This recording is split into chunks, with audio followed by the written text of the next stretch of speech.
Tällä videolla mä maalaan peltomaisemaa ja on aloittanut sillä, että olen jakanut paperin kahtia.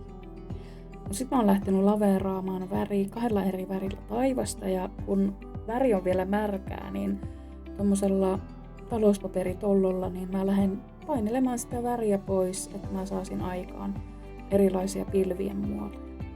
Täällä saa aika kivan orgaaniset pilvet aikaan taivaalle sitten tällä talouspaperilla. Sen jälkeen mä lähden tummentamaan väriä näiden pilvien ympäriltä. Ja tätä mä oikeastaan jatkan koko maalauksen ajan, että aina kun yksi kerros sitä väriä on kuivunut, niin mä sitten jatkan sitä värin lisäämistä. Ja samalla mä lisään noiden pilvien olaosoin ihan vähän varjoa, semmoisella vähän murretulla sinisellä. Ja sitäkin mä jatkan oikeastaan koko sen maalaamisen ajan. Sitten mä ajattelin, että mä haluan kokeilla maalata aurinkoa sillä tavalla, että mä pensselillä ja vedellä poistan tuota väriä tuosta paperista, mutta totesin, että se ei olekaan mikään hyvä idea, niin jätin sen sitten tekemättä. Perspektiivistä sen verran, että kannattaa huomioida se, että jos haluaa perspektiivi oikein hyvin näkyvän, niin pyrkii tekemään lähellä olevat asiat tosi isoina ja nuo kaukana olevat asiat pienenä, niin kuin esimerkiksi nämä pilvet tässä maalauksessa, että nuo isot ylhäällä olevat pilvet niin näyttää siltä, että ne on paljon lähempänä kuin nuo kaukana pienellä olevat pilvet. Sen jälkeen niin mä aloin maalaamaan pohjaväriä tuohon peltoon, eli hyvin kevyt laveeraus, jonka jälkeen sitten samanlainen kevyt laveeraus tai värilevitys tuohon metsään, minkä sitten lyijykynällä tuohon päälle sitten luonnosta. Tässäkin voi jo vähän tehdä sitä, että tummentaa sitä väriä, mitä lähemmäs tullaan metsän reunaa, ja sitten tuo metsäosuus, mikä tuolla kauempana on, niin jätetään sitten vähän vaaleaksi.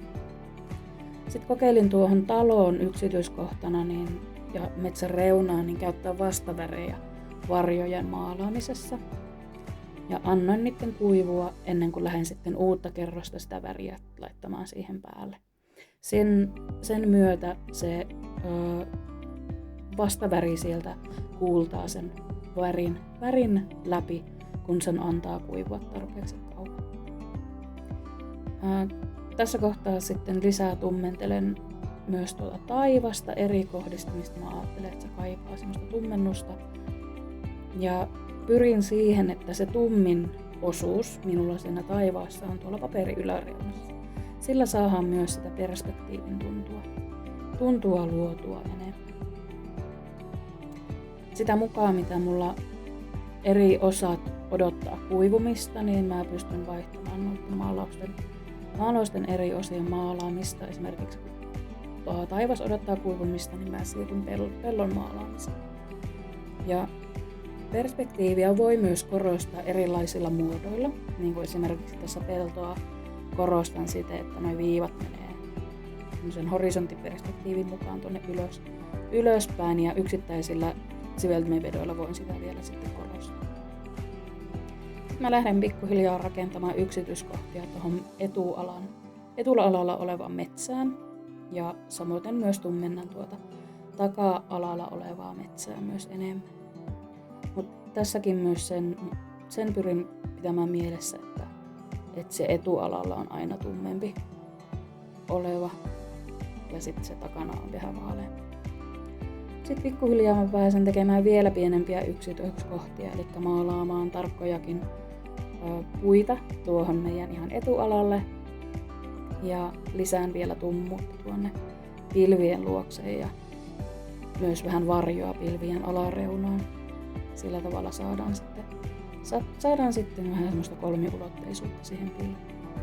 Sen jälkeen halusin vähän jotain eri väriä tuonne taivaanrantaan lisätä, niin pienesti punaista lisäsi ja vielä korostin tuota pellon linjaa tämmöisillä pitkittäisviivoilla.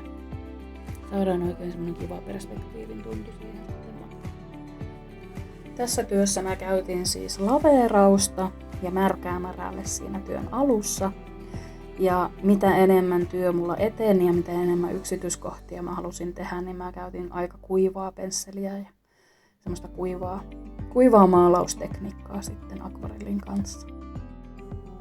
Sen lisäksi vähän huomioitiin perspektiiviä ja hyödynnettiin noiden pilvien tekemisessä talouspaperimytty. Ja tässäpä sitten on tämä lopullinen tuotos.